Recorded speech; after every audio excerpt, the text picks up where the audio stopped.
Hello everyone, myself Atmadev. I welcome you all to RKP online classes. Today we are going to start our new chapter tissues. पिछले chapter में हमने cell and cell structure के बारे में पढ़ा. We found out that cell is the structural and functional unit of life or living organism. मतलब क्या है कि सेल एक लिविंग ऑर्गेनिज्म के सारे फंक्शन परफॉर्म कर रही है.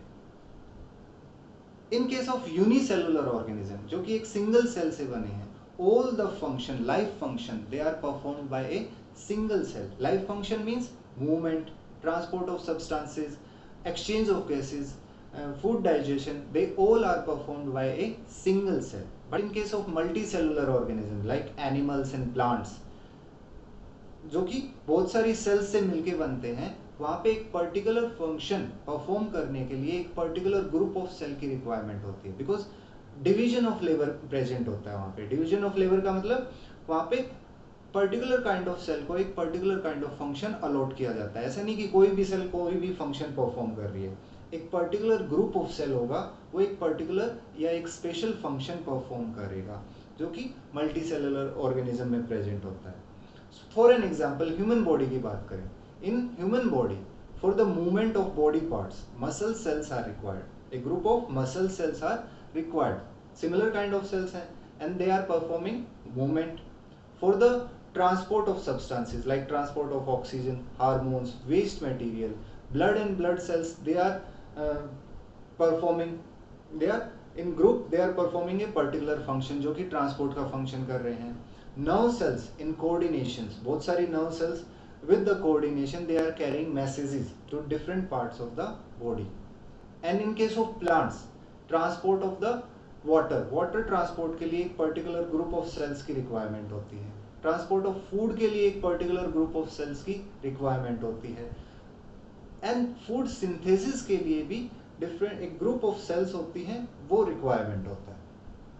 So we can say that in case of multi cellular organism एक ग्रुप ऑफ सेल, एक group of similar kind of cells जो कि एक सिमिलर काइंड का फंक्शन परफॉर्म कर रहा है, दैट इज कॉल्ड टिश्यू. उस ग्रुप ऑफ सेल को क्या कहते हैं? हम टिश्यू कहते हैं. So for the definition, tissue क्या होता है? It is group of cells. कैसी sales?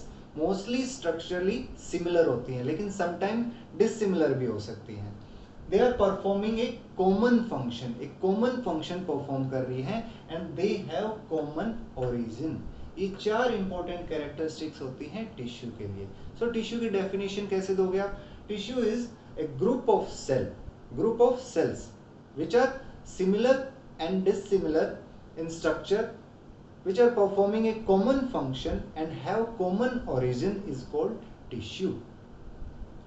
So that is tissue. In this chapter we will study about plant tissue and animal tissue. So first start करते हैं plant tissues. Plant tissue means plant के अंदर जो tissues present होते हैं, plant के अंदर कुछ group of special cells होती हैं जो कि एक particular function perform कर रही हैं. So that is called plant tissue. There are two types, meristematic tissue and permanent tissue. Meristematic tissue का मतलब जो कि growing parts of the plant में, जहाँ पे जिन पार्ट्स में प्लांट के जिन पार्ट्स में लगातार रेगुलरली ग्रोथ हो रही है, वहाँ पे जो टिश्यू प्रेजेंट होता है that is meristematic tissue. Continuously dividing tissue होता है. लोकेशन के बेस पे मेरिस्टेमेटिक टिश्यू को तीन टाइप में, apical meristem, lateral and intercalary meristem में डिवाइड करते हैं. ये इनको फर्दर डिटेल में हम आगे पढ़ेंगे. Next is permanent tissue. Permanent tissue का मतलब मींस प्लांट के जिन पार्ट में ग्रोथ स्टॉप हो चुकी है उस पार्ट में परमानेंट टिश्यू प्रेजेंट होते हैं. लाइक ये कह सकते हो आपकी, हमने बोला कि प्लांट के जिन पार्ट्स में ग्रोथ स्टॉप हो चुकी है, यानी वहां पे पहले ग्रोथ प्रेजेंट होगी एंड जहां पे ग्रोथ होती है वहां पे मेरिस्टेमेटिक टिश्यू प्रेजेंट होता है. So we can see meristematic tissue ही किस में कन्वर्ट होता है? परमानेंट टिश्यू में कन्वर्ट हो जाता है. सो परमानेंट टिश्यू का ओरिजिन कहाँ से हुआ है? मेरिस्टेमेटिक टिश्यू से हुआ है. सो परमानेंट टिश्यू दो टाइप के, simple and complex permanent tissue. Simple permanent tissue का मतलब जिसमें एक ही टाइप की सेल्स प्रेजेंट होती हैं, उसको सिंपल परमानेंट टिश्यू कहते हैं. इसके पार्ट्स होते हैं पैरेन्काइमा, कोलेन्काइमा एंड स्केलेन्काइमा, जिसको डिटेल्स में बाद में पढ़ेंगे. कॉम्प्लेक्स परमानेंट टिश्यू का मतलब जिसमें एक से ज्यादा टाइप की सेल्स प्रेजेंट होती है तो उसको कॉम्प्लेक्स परमानेंट टिश्यू बोलते हैं। इसमें जाइलम एंड फ्लोएम, जाइलम का मतलब जो कि वाटर कंडक्टिंग टिश्यू होता है and phloem food conducting tissue of the plant. So this is introduction of plant tissue. In plants first type of tissue is meristematic tissue. इसको meristem भी बोलते हैं या डिवाइडिंग टिश्यू भी बोलते हैं बिकॉज इसकी cells they are in continuous stage of division, लगातार डिवाइड करती रहती हैं बिकॉज ग्रोथ के लिए जरूरी होता है। It is present in the growing part of the plants. Plant के जो पार्ट जो कि लगातार ग्रोथ कर रहे हैं उन पार्ट्स में मेरिस्टेमेटिक टिश्यू प्रेजेंट होता है। कौन से part? Tip of the stem, tip of the root, tip of the branches. And इसके अलावा प्लांट विड्थ वाइज भी ग्रो करता है तो स्टेम के अंदर भी मेरिस्टेमेटिक टिश्यू प्रेजेंट होते हैं, स्पेशली अंडर द बार्क और अंडर द वुड। वहां पे मेरिस्टेमेटिक टिश्यू प्रेजेंट होता है जो कि प्लांट की विड्थ के लिए इंपॉर्टेंट होता है, विड्थ वाइज उसको ग्रो करता है। Next is characteristics of cells present in meristematic tissue. Meristem की जो सेल्स होती हैं उनकी कैरेक्टरिस्टिक्स क्या है? First is they are in continuous state of division, very active because लगातार डिवाइड कर रही हैं तो एक्टिव होती हैं। थिन वॉल्ड, जो सेल वॉल होती है दैट इज थिन होगी वो। Dense cytoplasm, large nucleus because nucleus cell division में हेल्प करता है। सो न्यूक्लियस लार्ज होगा बिकॉज इसका मेन रोल है क्योंकि these cells they are continuously dividing. So nucleus main है तो न्यूक्लियस क्या होगा? लार्ज होगा। No vacuoles, generally plant cells के पास लार्ज वैक्यूल प्रेजेंट होते हैं लेकिन मेरिस्टेमेटिक टिश्यू की जो सेल्स होती हैं उनके पास वैक्यूल्स नहीं होते हैं, वैक्यूल की रिक्वायरमेंट नहीं होती है। क्यों? बिकॉज इन सेल्स को डिवाइड करना है, ना कि किसी चीज का स्टोरेज करना है, स्टोरेज ऑफ सब्सटेंसेस नहीं करना है। दैट इज वाई उनके पास वैक्यूल्स की रिक्वायरमेंट नहीं होती है। Meristematic cells they are undifferentiated. Undifferentiated का मतलब इनको कोई एक पर्टिकुलर रोल अलॉट नहीं किया गया है। डिफरेंशिएशन का मतलब क्या होता है? जब सेल डिवाइड होना बंद कर देती है एंड उसको एक पर्टिकुलर रोल दे दिया जाता है, एक पर्टिकुलर फंक्शन, स्पेशल फंक्शन दे दिया जाता है परफॉर्म करने के लिए, that is differentiated cells. Undifferentiated cell का मतलब जो कि जिनको कोई पर्टिकुलर रोल नहीं मिला है, जिनको कोई पर्टिकुलर फंक्शन नहीं दिया गया है, बस वो डिवाइड कर रही हैं, those cells they are called undifferentiated cell. So undifferentiated cells present होती है मेरिस्टेमेटिक टिश्यू में। एंड नो इंट्रासेलुलर स्पेसेस, मतलब सेल्स के बीच में कोई इंट्रासेलुलर सेल के बीच में कोई स्पेस प्रेजेंट नहीं होता, एकदम कॉम्पैक्टली अरेंज्ड होती है। So these are the characteristics of meristematic tissue. Now meristematic tissue is divided into 3 category on the basis of location, की प्लांट्स में कहाँ प्रेजेंट होता है उसके बेस पे 3 कैटेगरी में डिवाइड किया गया है। First is apical meristem. Apical meristem का मतलब जो कि अपाइसिस में प्रेजेंट होता है। अपाइसिस मतलब tip of the stem, tip of the branch, tip of the root, वहां पे जो टिश्यू प्रेजेंट होता है उसको एपिकल मेरिस्टेम कहते हैं। जिस तरह से ये डायग्राम आपको शो कर रखा है स्टेम का, जो टिप है इसको अपाइसिस बोलते हैं। इस टिप पे क्या प्रेजेंट होगा? एपिकल मेरिस्टेम प्रेजेंट होगा इस टिप के अंदर। So it is tip of stem, stem की टिप है या टिप ऑफ शूट इसको बोलते हैं या शूट टिप बोलते हैं, इसमें एपिकल मेरिस्टेम प्रेजेंट होता है या इसको शूट एपिकल मेरिस्टेम भी बोला जाता है। जो रूट की टिप पे प्रेजेंट होता है उसको रूट एपिकल मेरिस्टेम बोलते हैं। It increase the length of stem and root, roots की लेंथ एंड स्टेम की लेंथ को इंक्रीज करता है। Elongation of stem and root and stem को इलोंगेट करता है, लेंथ वाइज इंक्रीज करता है, उनकी ग्रोथ मींस लेंथ वाइज होगी। Responsible for the primary growth of plant, plant की प्राइमरी ग्रोथ के लिए रिस्पॉन्सिबल होता है।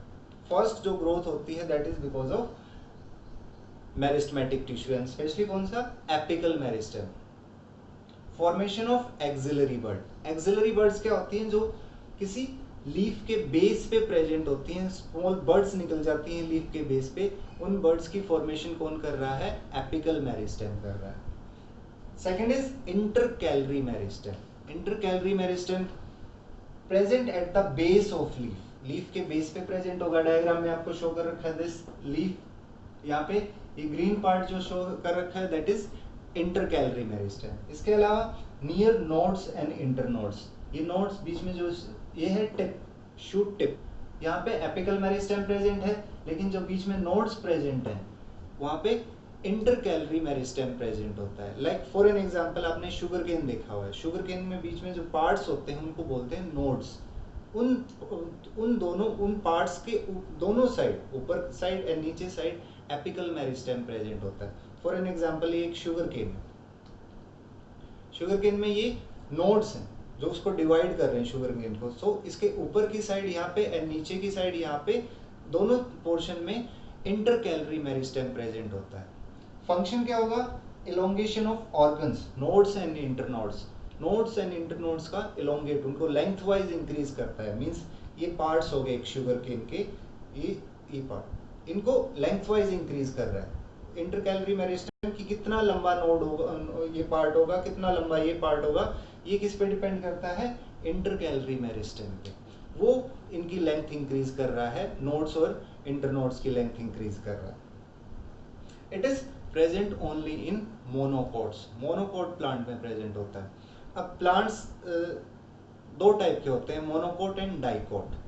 Mono means single, cot mean cotyledon, leaf like structure होता है। Di means two, cot mean cotyledon.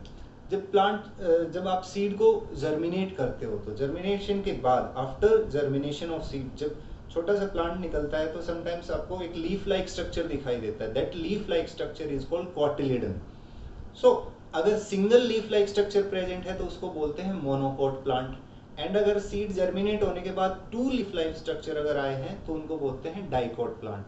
या सिंपली आप एक मोनोकोट एंड डाइकोट प्लांट को कैसे आइडेंटिफाई कर सकते हो? By the venation of leaf. Leaf के ऊपर जो वेनेशंस प्रेजेंट होती है, वेन्स होती हैं, उनसे आप इजिली आइडेंटिफाई कर सकते हो। अगर पैरेलल वेनेशन प्रेजेंट है लीफ के ऊपर, सो वो प्लांट होगा मोनोकोट। एंड अगर जो वेनेशन है वो नेटवर्क की फॉर्म में है, जाल की फॉर्म में है, कोई पैरेलल नहीं है, वो प्लांट होंगे डाइकोट प्लांट। सो इंटर कैलरी मेरिस्टेम मोस्टली या ओनली मोनोकोट्स में प्रेजेंट होता है। For an example grass, grass आपने देखा है, जब ग्रास को कोई हर्बीवोरस एनिमल्स खा जाते हैं, उसकी जो टिप खा जाते हैं, टिप खाने के बाद भी, क्योंकि टिप किसी प्लांट के अगर कट कर देते हैं फिर वो प्लांट ग्रो नहीं कर पाएगा, क्योंकि ग्रोथ कहाँ से हो रही है, उसकी लेंथ वाइज ग्रोथ कहाँ से हो रही है? टिप में एपिकल मेरिस्टेम प्रेजेंट होता है, वो उसको लेंथ वाइज ग्रो करवा रहा है। लेकिन अगर ग्रास की जो हर्बीवोरस प्लांट है उसको ऊपर से खा जाते हैं तो उसके बाद भी ग्रास दोबारा से इलोंगेट हो जाती है, दोबारा से बड़ी हो जाती है। तो उसका रीजन क्या है? Because inter calorie meristem present, जो ग्रास में नोड्स प्रेजेंट होंगे उसमें इंटर कैलरी मेरिस्टेम प्रेजेंट होता है, जो कि दोबारा से उनको लेंथ वाइज इंक्रीज कर देता है, ग्रास की लेंथ को इंक्रीज कर देता है। सो मोनोकोट्स में इंटर कैलरी मेरिस्टेम प्रेजेंट होता है, ये भी लेंथ वाइज ग्रोथ के लिए इंपॉर्टेंट होता है प्लांट्स की। Third is lateral meristem. Lateral meristem on the lateral side of stem and roots. इस डायग्राम में जो ये स्टेम है, स्टेम की लेटरल साइड में जो ये ब्लू कलर का मैंने शो कर रखा है, यहाँ लेटरल साइड में जो टिश्यू प्रेजेंट होता है, मींस अंडर द बार्क, और जो वुड पार्ट होता है स्टेम का, उसके नीचे जो टिश्यू प्रेजेंट होता है, that is lateral meristem. And meristem है मतलब लगातार इसकी सेल्स डिवाइड करती है, ये भी ग्रोथ में हेल्पफुल है। कैसे ग्रो हेल्पफुल है? It increases the girth, thickness of the stem. Stem जो मोटा होता जाता है, that is because of lateral meristem. Stem की जो मोटाई इंक्रीज होती है वो किसके कारण होती है? लेटरल मेरिस्टेम के कारण होती है।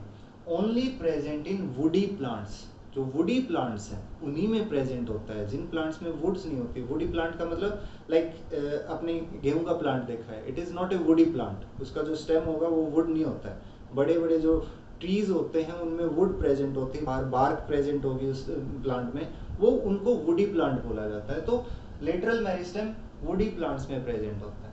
Increase the girth of the stem. Example की अगर बात करें लेटरल मेरिस्टेम की, तो लेटरल मेरिस्टेम के एग्जाम्पल कैम्बियम की फॉर्म में प्रेजेंट होता है। ये प्लांट्स में कैम्बियम की फॉर्म, दो टाइप की कैम्बियम होती है, फेसिकुलर कैम्बियम और कोर्क कैम्बियम, जो कि हम secondary growth of the plant में पढ़ाएंगे। बिकॉज लेटरल मेरिस्टेम जो होता है, it is important for the secondary growth of the plant. Primary growth के लिए कौन कौन इंपॉर्टेंट थे? एपिकल मेरिस्टेम और इंटरकैलरी मेरिस्टेम। लेकिन सेकेंडरी ग्रोथ प्लांट के उसके लिए, जो सेकेंडरी ग्रोथ का मतलब जो बाद में जो प्लांट की ग्रोथ होती है, जब प्लांट में वुड आती है, बार्क आती है, दैट ग्रोथ, उस ग्रोथ के लिए कौन सा? लेटरल मेरिस्टेम इंपॉर्टेंट होता है, जो कि स्टेम को डायमीट्रिकली इंक्रीज कर रहा है, मोटा कर रहा है। So that is lateral meristem. This is the diagram जो है मैंने आपको शो कर रखा है। दो पार्ट हैं, एलएस और टीएस मैंने शो कर रखे हैं। एलएस का मतलब लॉन्गिट्यूडनल सेक्शन।